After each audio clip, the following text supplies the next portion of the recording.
Study IQ IAS, अब तैयारी हुई अफोर्डेबल। मेडिकल एक्सपेंसेस कई कैटेगरी के होते हैं, सुना ही तो होगा आपने।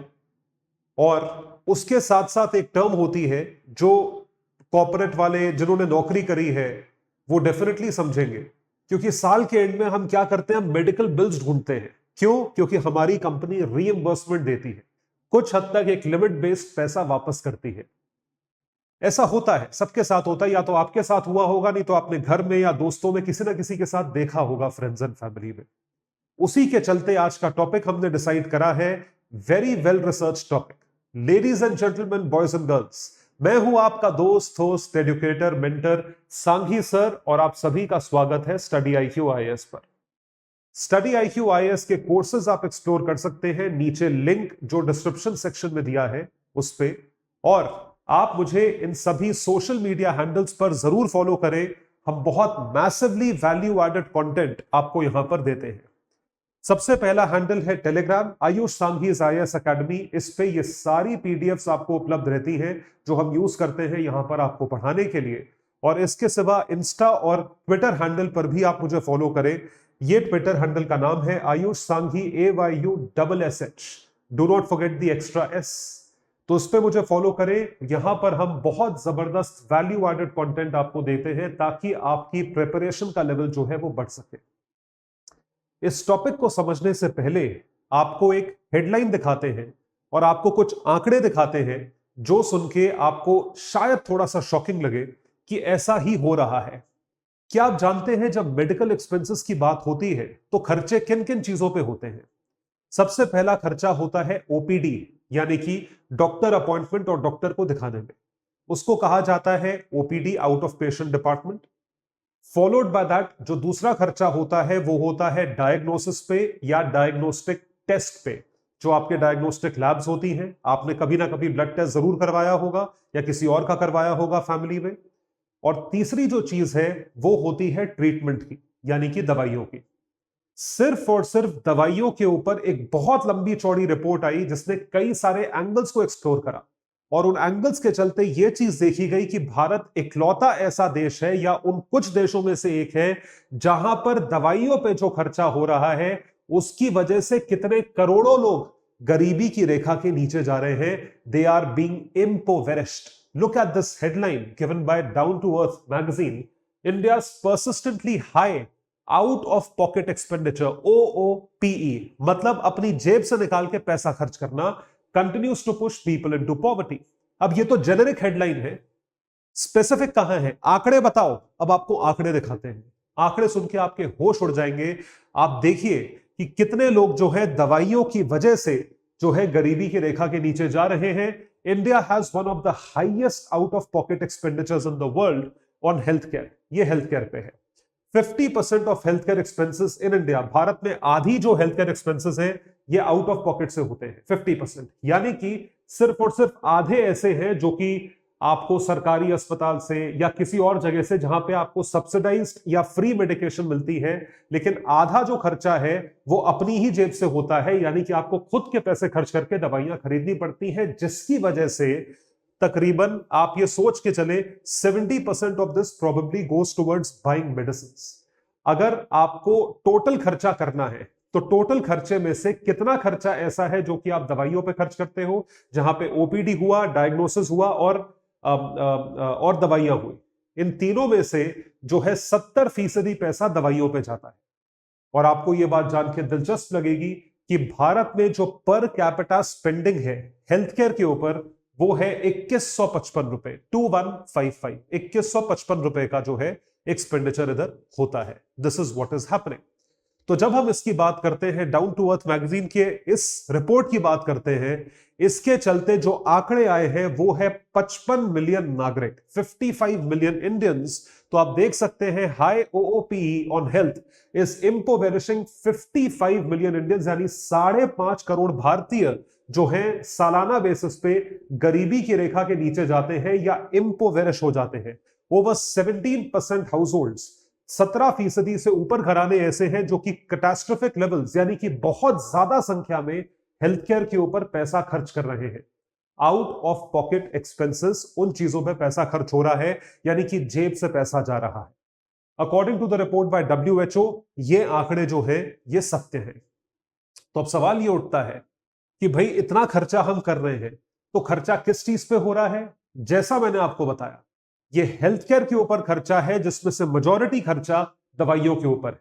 अब आप ये भी बोल सकते हो सर हेल्थ केयर तो फ्री है देश में। बिल्कुल फ्री है। आयुष्मान भारत स्कीम है, सरकारी अस्पताल है, डिस्ट्रिक्ट हॉस्पिटल है, एक मोहल्ला क्लिनिक वाला मॉडल है, तो ये सारी चीजें हैं, बिल्कुल है। उसके ऊपर गुरुद्वारे जैसे जगहों पे हॉस्पिटल जो है या सेवाएं डॉक्टर की फ्री होती हैं। यहां मेरे घर के पास एक साईं बाबा मंदिर है, उसमें चिकित्सालय बना है, वहां पे डॉक्टर सर्विसेज और दवाइयां दोनों फ्री हैं। लेकिन इतनी बड़ी जनसंख्या है कि हम उस पूरी चीज को केटर नहीं कर पा रहे हैं। We are not able to cater to that. और एक आंकड़ा देखिए, बड़ा इंटरेस्टिंग आंकड़ा है। While the figure has improved over the years, कि पहले काफी साल, 15 साल पहले 2004-5 में 69.4%, तकरीबन 70% लोग ऐसे हैं जो कि नेशनल हेल्थ अकाउंट्स के चलते खर्च करते थे चीजों पे, और अब यह आंकड़ा कब होके 50% हो गया है, 48.21% इन 2018-19। तो अब आप ये सोच के चलिए कि ये आंकड़ा गिरा है, लेकिन एब्सोल्यूट पॉपुलेशन तो बढ़ गई। 2004-5 में अगर 2001 का सेंसस देखोगे तो पॉपुलेशन जो है वो 100 करोड़ थी। 2011-12 में पॉपुलेशन 121 करोड़ थी। 18-19 में पॉपुलेशन 135 करोड़ होगी। तो 135 करोड़ का 50% और 100 करोड़ का 70%। आप इस तरीके से कैलकुलेट करोगे तो आपको यह चीज समझ में आएगी कि मैं क्या कहने की कोशिश कर रहा हूं। इस वजह से, क्योंकि इतने लोग आउट ऑफ पॉकेट एक्सपेंसेस करते हैं दवाइयों पे, जिसकी वजह से वो गरीबी की रेखा के नीचे जो है पुश कर दिए जाते हैं। This is what is the reality, ये सच्चाई है। तो एक की क्वेश्चन जो यहां पर हम एड्रेस करेंगे वो ये है कि दवाइयां इतनी महंगी क्यों है? Why are the medicines so expensive? Let's have a look. So when we talk at expensive medicines, the first is, और the first reason is research and development. Research and development, R&D। R&D पे बहुत पैसा खर्च होता है। तो R&D का जो पैसा है वो इस तरीके से खर्च होता है कि आप कई सारे एक्सपेरिमेंट्स में पैसा खर्च करते हो, जिसमें से शायद एक एक्सपेरिमेंट कामयाब हो जाए। Success ratio of 1 in 100 is very high. 1% conversion rate या सक्सेस रेट R&D में नई दवाइयों के लिए, वैक्सीन के लिए बहुत ज्यादा या बहुत हाई माना जाता है। रिसर्च एंड डेवलपमेंट तो फेलियर रेट जो है वो सक्सेसेस से कई ज्यादा है, 99.99% फेलियर रेट है। तो R&D करने के लिए पैसा चाहिए कंपनीज को, जिसकी वजह से मेडिसिन एक्सपेंसिव होती है। और यदि कोई R&D एक आध दवाई के लिए कामयाब हो तो उसकी रिकवरी आप जो है आप करते हो। कैसे करते हो? ये मेडिसिन सप्लाई करके। तो रिकवरी। दूसरी चीज क्या है? Recovery. The second thing is recovery of money. आपको रिकवरी भी तो करनी है। You have to recover the cost of 100 failed experiments. जो 100 फेल्ड एक्सपेरिमेंट्स हैं उसकी कॉस्ट आप उस एक कामयाब एक्सपेरिमेंट से करोगे, तो वो रिकवरी आती है। तो ये दूसरा एक बहुत बड़ा पॉइंट है। एंड थर्डली, जो तीसरा पॉइंट है वो है पेटेंट्स एंड मोनोपोली। इस चीज को ध्यान रखिएगा, ये बहुत इंपॉर्टेंट है। Patents and monopoly. जितनी बड़ी R&D फर्म्स है या फार्मा फर्म्स है, इन सारी की सारी फर्म्स के जो भी R&D रिजल्ट्स होते हैं, वो सारे R&D रिजल्ट्स ऐसे होते हैं कि वो अपने नाम पे उस ड्रग को, उस दवाई को पेटेंट करवा लेते हैं। जब वो अपने नाम पे उस ड्रग या दवाई को पेटेंट करवा लेते हैं, तो उस पेटेंट के चलते वो यूज करते हैं और एक मोनोपोली क्रिएट करते हैं। क्योंकि जब आप पेटेंट करवाते हो तो वही चीज कोई दूसरा मैन्युफैक्चर नहीं कर सकता या नहीं करता, या उसका करना जो है वो इलीगल माना जाता है, तभी पेटेंट लिया जाता है। और नॉर्मली पेटेंट्स जो है ग्लोबली देखा जाए 15 से 20 साल के ग्रांट होते हैं, जिस वजह से कोई दूसरा नॉर्मल लोकल मैन्युफैक्चरर उस चीज को मैन्युफैक्चर करते ही फंसता है। तो इस वजह से जो मैन्युफैक्चरर है या जो R&D वाला है उसकी मोनोपोली हो जाती है, क्योंकि उसने पैसा खर्च करके ड्रग बनाया है और उसके हाथ में पेटेंट है। तो वो जो मर्जी मांगे, क्योंकि मोनोपोली में, क्योंकि आपके हाथ में पावर है, इसलिए आप जो है कोई भी पैसा मांग सकते हो। So this is the reason why the medicines are so expensive, that hard work of putting truckloads of money into R&D में पैसा लगाया है, और आपको वो पैसा रीगेन करना है ताकि आप और एक्सपेरिमेंट्स कर सको। And finally the third reason is patenting. 15 to 20 years, which is a protection that prevents others from making the same drug. And the company has a monopoly over the branded drug. उस company की monopoly है, उस company का जो है control hold है उस branded drug के ऊपर, जिसकी वजह से ऐसी प्रॉब्लम आती है। तो इस प्रॉब्लम से, या देखिए है, अब ड्रग्स महंगे हैं तो हैं, दवाइयां महंगी हैं तो हैं, तो क्या करें, उसके पीछे रोए? नहीं। तो भारत सरकार ने इसका क्या सोल्यूशन निकाला? भारत सरकार ने सोल्यूशन निकाला सन 2008 में। In 2008, Government of India launched a scheme by the name of जन औषधि केंद्र, JAK। जन औषधि केंद्र एक ऐसी स्कीम है जिसके तहत, या ऐसी दुकानें हैं, केंद्र है, ऐसी दुकानें हैं जहां पर आपको दवाइयां सस्ते रेट पे मिलती हैं। You get medicine at a cheaper rate. So out of pocket expenditures को ध्यान रखते हुए 2008 में भारत सरकार ने जन औषधि केंद्र को लॉन्च किया। तो ऐसा इसका लोगो बनाया गया था, भारतीय जन औषधि परियोजना। और इसी स्कीम को सन 2016 में जो है वो दोबारा से यूनाइट करा गया, उसको चेंज करा गया। नवंबर 2016 में इसका नाम रखा गया PMBJP, प्रधानमंत्री भारत परियोजना। तो प्रधानमंत्री भारतीय जन औषधि परियोजना, ये परियोजना जो है ये एक रिक्राइस्टेड वर्जन है जन औषधि केंद्र का, जो पहले आई थी। इसके तहत भी जो है आप कोशिश सेम कर रहे हो ताकि आपको मेडिसिन सस्ते रेट पर अवेलेबल हो। It is dedicated, Jan Aushadhi Kendra are open to provide generic drugs which are available at lesser prices। तो ड्रग्स जो है लेसर प्राइसेस पे अवेलेबल रहेंगी, but are equivalent in quality and efficacy. वो ही फायदा देंगी आपको जो ब्रांडेड ड्रग्स फायदा देते हैं, वो भी वही फायदा आपको यहां पे मिलेगा। तो यहां पर एक बहुत की टर्म, इंपॉर्टेंट टर्म आप लोगों के सामने आता है, और वो टर्म क्या है? That is generic drugs and branded drugs. अब आपको ये समझाएंगे। आइए देखें जेनेरिक मेडिसिन क्या होती हैं। What are generic medicines? ऐसी जगह पाई जाती हैं, ये है जन औषधि केंद्र, जो जेनेरिक मेडिकल स्टोर है। ये मेडिकल स्टोर सरकार द्वारा ओन्ड होते हैं, नॉर्मली गवर्नमेंट द्वारा ओन्ड होते हैं, और इन स्टोर्स में आपको दवाइयां जो हैं वो सस्ते रेट पे मिलती हैं, क्योंकि ये जो बेच रहे हैं इनको कहा जाता है जेनेरिक ड्रग्स। जेनेरिक वर्ड जो है वो कहां से आया है? जनरल। जनरल वर्ड का मतलब यह होता है कि आपको वही केमिकल या वही ड्रग जो कि फायदा पहुंचाता है, जिससे हमें फायदा होता है, उसी ड्रग या उसी केमिकल को एक लोकल मैन्युफैक्चरर बनाकर आपको या हमें बेचता है।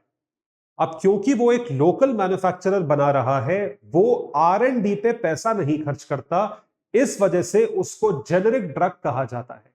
तो जेनेरिक ड्रग जो है वो बेसिकली एक कॉपी कैट प्रोडक्ट है ब्रांडेड ड्रग का।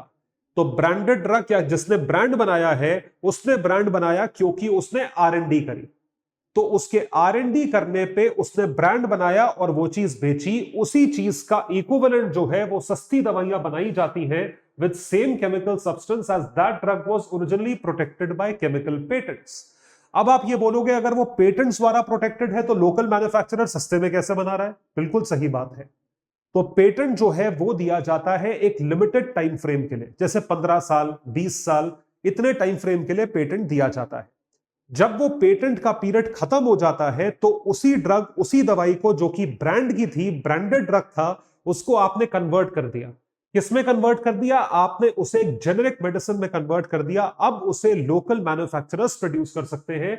They can be made without repeating research and testing. अब रिसर्च करने की जरूरत नहीं है, क्योंकि आपको पता है कि यह दवाई फायदा करती है, which results in a significant drop in medicine prices। क्योंकि पैसा मैन्युफैक्चरिंग पे या सॉल्ट पे या केमिकल पे खर्च नहीं होता, पैसा खर्च होता है R&D पे। और R&D में आप कितनी हजारों बार फेल हुए होगे, उसका पैसा रिकवर करते हो आप उसे एक ड्रग से, जो कि ब्रांड रिकवर करता है। लेकिन उसका जब पेटेंट का टाइम एक्सपायर हो जाता है तभी यह चीज पॉसिबल है।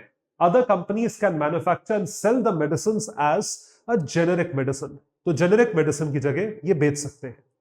अब प्रॉब्लम यहां कहां आ रही है? ठीक है, बेच दिया, जेनेरिक मेडिसिन हो गई, तो आप बोलोगे सस्ता है।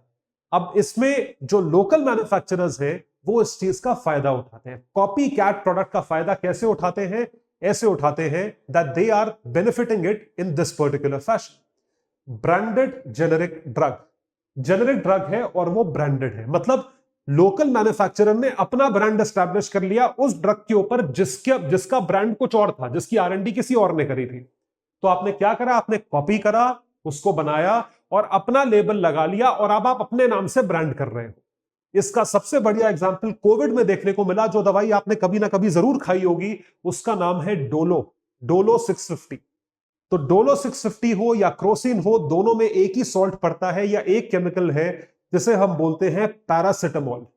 सो the copy cat drug maker can simply copy paste. आपने क्या करा, कॉपी करा प्रोडक्ट, पेस्ट करा, मैन्युफैक्चर करा और अपना लेबल चिपका दिया। जब आपने अपना लेबल चिपका दिया तो अब आपका लेबल कैरी कर रहा है, फिर आप करते हो एडवर्टाइजमेंट। क्रोसिन खाइए, क्रोसिन खाइए, बंद नाक और सर दर्द के लिए, फीवर के लिए Crocin, Crocin, Crocin, Crocin. So to build customer loyalty, you keep advertising. You don't spend money on manufacturing, but you spend money on advertisements. Then they increase the price of the drug and the pocket as the tidy sum of money. तो local manufacturers जब अपना brand बना लेते हैं उस drug पे जिस पे उनकी R&D भी नहीं है, और फिर उस पे मोनोपोली बना के खेलते हैं। जैसा मैंने आपको बताया, थिंक अबाउट क्रोसिन और डोलो, इस तरह के पत्ते हैं जो आपने खाए होंगे।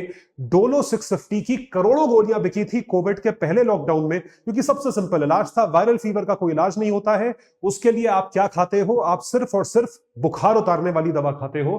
दोनों में वो जो है सॉल्ट है paracetamol. So they are really the same thing, they have the same formula, but depending on which company has marketed it better, the doctor might write you a prescription कि आप क्या खाइए, डोलो 650 खाइए, Dolo 650, Dolo Dolo Dolo, not for generic paracetamol. Generic paracetamol का पर्चा नहीं लिखेगा doctor, लेकिन डोलो 650 का पर्चा लिखेगा, क्योंकि डोलो 650 ने अपने आप को ब्रांड हेविली करा है। तो ये चीज जो है, this is something that has happened and this has led to creation of these local manufacturers becoming branded drugs. तो इन सब की कोई R&D नहीं है, इन सब की कोई क्रेडिबिलिटी नहीं है, इनका सिर्फ एक चीज अच्छी है और वो है ब्रांडिंग, और या वो है marketing. That is all what they do. अब सवाल ये उठता है कि डॉक्टर इन ड्रग्स को क्यों प्रिस्क्राइब करता है, वो लोकल मैन्युफैक्चरर्स के ड्रग्स को क्यों नहीं प्रिस्क्राइब करता, वो क्यों प्रिस्क्राइब करता है डोलो 650 को? इस सवाल का जवाब जानेंगे। उससे पहले मैं आपको यह बताऊं कि स्टडी IQ लेकर आया है आप लोगों के लिए एक P2I batch, prelims to interview batch, start हो रहा है 5 मई से। आप बोलिए क्या चीज आपको चाहिए, उससे ज्यादा चीजें इस अम्ब्रेला बैच में आप सभी के लिए covered. Right from foundation batch, general studies का, प्रीलिम्स का mains, complete course of prelims, complete course of mains, crash course of prelims जिसे हम SIP बोलते हैं, and crash course of mains जिसे हम SIM बोलते हैं, with test series, full length test, comprehensive test and answer writing practice. ये सारी चीजें उपलब्ध हैं आपको मेंटरशिप सेशंस के साथ। तो तैयारी के साथ भी, तैयारी के बाद भी, एग्जामिनेशन तक हम खड़े हैं आप लोगों के लिए। तो प्रिस्क्राइब करें इस बैच को एट ओनली 70,000 रुपीज। एक ऐसे क्लटर्ड मार्केट में जहां पर आपको शायद आपको सिलेबस भी कंप्लीट ना करवाया जाता हो, 1.5 से 2 लाख रुपए फीस इंस्टीट्यूट्स लेते हैं, लेकिन स्टडी IQ आपको वही चीज सिर्फ और सिर्फ 70,000 में करवा रहा है। लेकिन अगर आप मेरा कोड यूज करें सांघी लाइव, तो आपको यही बैच उपलब्ध होगा 30,000 में। All these features, not missing any one, it would be available to you only for 30,000 rupees if you use my code Sanghi Life. तो जरूर सब्सक्राइब करें हमारे इस बैच को। This is a one-stop shop to clear your IAS exam. Trust me, top faculties आपको पढ़ाएंगी। तो आप या आपकी जान पहचान में कोई भी जो IAS की तैयारी कर रहे हैं, आप उसे जरूर हमारा कोर्स सब्सक्राइब करें, प्रिस्क्राइब करें, जिससे कि वो सब्सक्राइब कर सके। लिंक जो है वो डिस्क्रिप्शन सेक्शन में दिया हुआ है, जिसको आप जो है यूज कर सकते हैं और फीचर्स या सारे फीचर्स को जानने के लिए। तो जो सवाल मैंने आपको बताया था, सवाल क्या है, why doctors prescribe branded drugs more often. ये लोकल ड्रग्स हैं, लोकल मैन्युफैक्चरर्स के द्वारा, जिस पे आपने ब्रांड लगा दिया। So why doctors don't prescribe generic drugs, क्यों नहीं प्रिस्क्राइब करते, क्यों ब्रांडेड ड्रग्स प्रिस्क्राइब करते हैं? पैसा, it's all about the money. What do you think? Why would doctors not prescribe generic drugs knowing that generic drugs are cheaper? Why would they prescribe something like Dolo or paracetamol or Crocin, which has a drug paracetamol? क्यों prescribe करते हैं? It's a nexus, syndicate, cartel, groupism, कुछ भी कह लीजिए, झुंड। किन लोगों का है? मैन्युफैक्चरिंग कंपनी का, डॉक्टर्स का, हॉस्पिटल्स का, सबका नेक्सस है। नेक्सस कैसा है? हजारों करोड़ों रुपया गिफ्ट्स के रूप में, ट्रैवल के रूप में, आप आइए फॉरेन ट्रिप्स के रूप में, डोमेस्टिक ट्रिप्स के रूप में, फ्लाइट टिकट्स के रूप में, हर चीज के रूप में ये बड़ी बड़ी कंपनीज डॉक्टर्स को देती हैं। डॉक्टर्स के जो एमआर होते हैं, मेडिकल रिप्रेजेंटेटिव्स होते हैं, वो अलग अलग जगह जा जाके डॉक्टर्स को गिफ्ट बांटते हैं और उनसे बोलते हैं आप हमारी दवाइयां लिखें। फिर डिस्क्लेमर है, सारे डॉक्टर्स ऐसा नहीं करते, लेकिन काफी डॉक्टर्स ऐसी चीज करते हैं। Many people say doctors seek to commission from the drugs that they prescribe, so they never prescribe low price और जेनरिक ड्रग्स, क्योंकि जेनरिक ड्रग्स जो होंगे वो तो आपको ये सब चीजें दे नहीं सकते, गिफ्ट नहीं दे सकते, फॉरेन ट्रैवल ट्रिप्स नहीं दे सकते, they give a piece of advice for it, तो इसलिए वो नहीं देते उस चीज को। It is said that doctors are not prescribing it mostly because generic medications are government supply, इसको प्रिस्क्राइब इसलिए नहीं करते and doctors do not get any benefit और income from prescribing it, doctors को कोई फायदा इस चीज का नहीं मिलता है, इस वजह से इस चीज को नहीं करा जाता। डोलो 650 जैसी दवाई का नामो निशान नहीं था। कोविड में 350 करोड़ से ऊपर टैबलेट डोलो ने बेची थी, कोविड की फर्स्ट वेव में, जब इतनी खराब वेव भी नहीं थी। The controversy and 1000 crore freebie acquisition, हजारों करोड़ों जो है फ्री में बांटे, डॉक्टरों के ऊपर लुटाए, एमआर को हायर करा, जाओ फ्री में गिफ्ट दो, ये दो वो दो। This is something that was given. They were most commonly used in treatment of COVID-19 at the height of coronavirus pandemic in India, and it is by micro labs which basically led to paracetamol sales climb by 138% in the first and the second quarters of 20 and 21। 38% year on year growth है इसकी, तो sales record तोड़ दिए इसने। कैसे? 350 करोड़ से ऊपर pills बेची, 560 करोड़ का धंधा, 567 crore since March 2020, selling more than 350 crore pills and 74.5 crore strips of medicines. This was being done. जब तक डोलो को धमकी नहीं आई रेगुलेटरी अथॉरिटी से, नाम क्या है देखिए आप, FMRAI, so Federation of Medical and Sales Representatives Act or Association has accused manufacturer of giving doctors gifts or incentives worth thousands of crores to get them to prescribe Dolo 650। हमारी दवाई लिखिए और आप गिफ्ट लीजिए and they go to medication. This is what has happened, ये चीज हुई है। तो आप देख सकते हैं किस तरीके से इस चीज को यूज करा गया है पेशेंट्स के सामने मार्केट करने के लिए। तो एक तो रीजन हुआ कमीशन का, गिफ्ट का, इन चीजों का, और रीजंस क्या है? ऐसी कौन सी वजह है या ऐसी कौन सी मजबूरी है जिसकी वजह से डॉक्टर्स जेनेरिक ड्रग्स को प्रिस्क्राइब ना कर कर जो है जेनेरिक ब्रांडेड ड्रग्स को प्रिस्क्राइब करते हैं? So what are such reasons? Let's have a look. The first reason, as I said, is availability. जो पहली वजह है वो है availability। क्या ये जेनेरिक ड्रग उपलब्ध है? Is it available or not? अब देखिए, ब्रांडेड ड्रग्स जो होते हैं वो हर जगह अवेलेबल होते हैं क्योंकि उनको हर जगह अवेलेबल करवाया जाता है।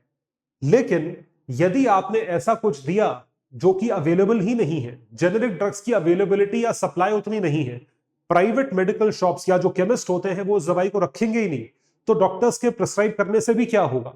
उसकी अवेलेबिलिटी आपको मिलेगी नहीं, वो आपको कहीं मिलेगी नहीं दवाई। आप प्रिस्क्रिप्शन लेके घूमते रहिए पूरी मार्केट में, केमिस्ट आपको ये बोलेगा इसी का फायदा पहुंचाने वाला ब्रांडेड ड्रग है, वो लेना है तो ले लो। तो एक रीजन है availability, that it is not available. Second reason is effectiveness. दूसरी जो वजह है वो है इफेक्टिवनेस। क्या इस ड्रग का वही फायदा होता है? क्या ये आपको वही फायदा पहुंचाती है? जेनेरिक ड्रग्स के इफेक्टिवनेस पे सवाल है कि एफिकेसी के सवाल है, मतलब बेसिकली क्वालिटी पे सवाल है। क्या इसकी क्वालिटी आपको वो फायदा पहुंचा रही है? क्या इससे आपका बुखार कम हो रहा है या इससे आपका इंफेक्शन खत्म हो रहा है? इफेक्टिवनेस पे सवाल उठाया जाता है। और जो तीसरी चीज है, the third thing is brand. जब हम ब्रांड की बात करते हैं, when we talk about brand, brand का मतलब क्या होता है? मतलब ब्रांड के ऊपर लोगों को ज्यादा भरोसा होता है कि आप ब्रांड की चीज खाओ। भाई हम टाटा नमक खा रहे हैं, ब्रांड है। MRF का टायर लगा रहे हैं, ब्रांड है। आईफोन यूज कर रहे हैं, सैमसंग का फोन यूज कर रहे हैं, ब्रांड है। बिस्लरी का पानी पी रहे हैं, ठीक ही होगा चाहे वो नकली बोतल क्यों ना पैकेज करी हो, ब्रांड है। ब्रांड का मतलब होता है ट्रस्ट, ब्रांड इक्वल्स ट्रस्ट। अब क्योंकि ब्रांड जो है उसकी वजह से ट्रस्ट क्रिएट होता है, इस वजह से लोग जो है वो ब्रांड कंज्यूम करना चाहते हैं। ये प्राइमरी रीजंस है why doctors don't prescribe these drugs: less effectiveness, availability and trust over branded drugs। तो इफेक्टिव नहीं है कि वो आपको उतना ही क्योर नहीं कर पाएंगे, क्योर सिम्टम्स वैसे नहीं है, every doctor wants to treat patients in the fastest possible manner, कि जल्दी से पेशेंट ठीक हो, जितना जल्दी पेशेंट ठीक होगा उतना ही डॉक्टर का नाम होगा। अवेलेबिलिटी की वो अवेलेबल नहीं है, they don't keep generic medicine and for patients it becomes tough to find out at different shops. ये तो रीजन देखिए मैं मान सकता हूं, अगर दवाइयां ही नहीं है मेडिकल शॉप्स में, आपके आसपास 3-4 मेडिकल स्टोर्स है उसमें वो दवाई नहीं है, तो आप क्या कर लोगे? However, now the government has passed an order to supply generic drugs not only on local pharmacy shops but also in online shops, 1mg, Practo वगैरह वगैरह, trust over branded names। ये एक चीज है, ये भी एक बहुत इंपॉर्टेंट रीजन है। Branded drugs are more common amongst people. Crocin, crocin, crocin. So everyone knows crocin is for fever and pain. दर्द हो रहा है क्रोसिन खा ले, सर में दर्द हो रहा है क्रोसिन खा लो, ठीक है, तो बुखार हो रहा है क्रोसिन खा लो। It is a branded one. Crocin इतनी बिकती है, इतनी बिकती है, it is $1 million business। Paracetamol is the generic name of Crocin. So if doctors prescribe anything other than Crocin, तो लोग सवाल पूछते हैं कि भाई आपने क्यों लिखा है, क्या है ये ड्रग? क्रोसिन खा ले, हमारे घर पे क्रोसिन पड़ी हुई है। आप समझो ना इस चीज को। तो इन्हीं चीजों को, इन्हीं वजहों की वजह से डॉक्टर्स रेकमेंड नहीं करते, वो ब्रांड्स के पीछे जाते हैं। तो इन प्रॉब्लम से डील करने के लिए सरकार क्या कर रही है? सवाल आता है गवर्नमेंट ऑफ इंडिया। अब कुछ भी बोल दीजिए आप बोल दीजिए कि कोई मोदी जी ने क्या करा, बीजेपी गवर्नमेंट ने क्या करा, लेकिन ये सच्चाई है जो आंकड़े आपके सामने आज प्रस्तुत किए जा रहे हैं। 2008 में स्कीम आई थी जो मैंने आपको दिखाई, 2008 से लेके 2023 तक इस स्कीम का क्या इंपैक्ट रहा, जिसकी वजह से फायदा किसका है? आम इंसान का है। So we already are seeing the impact of the Jan Aushadhi केंद्र और पीएम बीजेपी भारत योजना, भारतीय योजना। तो जन औषधि केंद्र promoted more aggressively will bring revolution. पिछले 15 साल में अगर देखा जाए तो 2008 से लेकर 2016-17 तक, 15-16 तक सिर्फ और सिर्फ पूरे भारत में 80 स्टोर या 80 दुकानें हुआ करती थी। अब भारत सरकार ने यह सोचा कि सारी दुकानें अपनी खोलना जो है वो तो इम्पॉसिबल है, कि दुकान खरीदो, उसमें दवाई लगाओ, नौकरी पर रखो लोगों को, दैट इज वेरी डिफिकल्ट। तो इन्हीं दुकानों की फ्रेंचाइज बांटना शुरू करी। गुज्जू भाई का दिमाग है। पूरे हिंदुस्तान में जब फ्रेंचाइज बांटना शुरू करी तो वो दुकानें आज तक 80 से बढ़ के 8000 से ऊपर हो चुकी हैं। 6 years after the launch, there were only 80 stores everywhere under the franchise type model। इसको एक्सपैंड किया गया। Now there are over 9,000 across the country, जो कि 2024 तक 10,000 हो जाएंगी। To generic drugs help Jan Aushadhi stores cross sales target. अब Jan Aushadhi store franchise model में प्रॉफिटेबल है, सस्ती मेडिसिन बेच के भी प्रॉफिटेबल है, और ये सेल्स टारगेट क्रॉस कर चुके हैं। मतलब लोग जा रहे हैं यहाँ पे ईयर ऑन ईयर ग्रोथ है। इसका मतलब भैया जरूरत थी इसकी। आप किस चीज की वेट कर रहे थे? आप क्या हमें बोलने की वेट कर रहे थे कि हम बोलेंगे तब आप बढ़ाओगे? सरकार को यह चेतावनी। भाई देखिए, जो बाकी लोग कर रहे हैं वो उस पर कोई कंट्रोल नहीं है, लेकिन गवर्नमेंट जो कर रही है, गवर्नमेंट को अपने ऊपर तो कंट्रोल तो है। तो जन औषधि केंद्र एक ऐसा सस्टेनेबल बिजनेस मॉडल है जिसके तहत आप इसकी रीच बढ़ाते हो। जन औषधि केंद्र के रिटेल आउटलेट्स ने 1236 करोड़ की सेल रजिस्टर करी है फाइनेंशियल ईयर 23, यानी कि इस साल मार्च तक, ग्रोइंग 38% ईयर ऑन ईयर। तो ग्रोथ भी है, सस्ती मेडिसिन भी है, और गवर्नमेंट के ऊपर भी प्रेशर नहीं पड़ा। Win win win situation. क्यों नहीं कर रहे? सो रहे थे क्या अभी तक? The financial year 22, the turnover was 893 crore, which has increased to 1230 plus crores, which has led to savings of about 5,300 crore rupees for the people। मतलब इतना पैसा पर कैपिटा सेविंग हुई है। टोटल मिला लिया जाए अगर 150 करोड़ लोगों में 5300 करोड़ को आप 140 करोड़ से डिवाइड कर लीजिए, as compare to the branded medicine. और इसका टारगेट जो मैंने आपको बताया 10,000 स्टोर्स तक पहुंचना है। This is something that we'll do. लालच बहुत बुरी बला है। देखिए, ये डिस्क्लेमर है, ना तो मेडिकल फील्ड को अक्यूज करा जा रहा है, ना ही गवर्नमेंट को। द पॉइंट है कि हम अपना काम ठीक से नहीं कर रहे, और कुछ लोग ऐसे हैं जो लालच के चक्कर में ऐसी दवाइयां सजेस्ट कर सकते हैं जिनका शायद आप पे उतना फायदा ना हो रहा हो, तो शायद आपके शरीर पे फायदा ना करती हो। जो जेन्युइन रीजंस हैं वो भी मैंने आपको बताए, जो रीजंस इन्फ्यूज करे जाते हैं जबरदस्ती वो भी मैंने आपको बताया। फैसला है आपके हाथ में कि आप क्या चीज कंज्यूम करना चाहते हो। मेरा काम था अवेयरनेस फैलाना, जो कि इस आर्टिकल के थ्रू, इस वीडियो के थ्रू मैं फैलाने की कोशिश कर रहा हूं। इस वीडियो को ज्यादा से ज्यादा शेयर करें और अपने कमेंट्स को, थॉट्स को जो है कमेंट सेक्शन में लिखकर बताएं। That would be all for today. बहुत बहुत शुक्रिया। स्टडी IQ IAS, अब तैयारी हुई अफोर्डेबल।